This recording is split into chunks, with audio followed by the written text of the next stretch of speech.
ఆటలాగా పాటలాగా నేర్చుకుంటే రానిదంట స్నేహమంటే ఏమిటంటే పుస్తకాలు చెప్పలేని పాఠం అంట కోరుకుంటే చేరదంట వద్దు అంటే వెళ్ళదంట నేస్తమంటే ఏమిటంటే కన్నవాళ్ళు ఇవ్వలేని ఆస్తేనంట ఇస్తూ నీకై ప్రాణం పంచిస్తూ తన అభిమానం నీలో ప్రతి ఒంటరి తరుణం చెరిపేస్తూ ఎన్నో వేల కథలు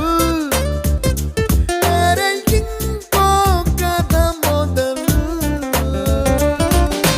छोटी छोटी छोटी छोटी छोटी छोटी बातें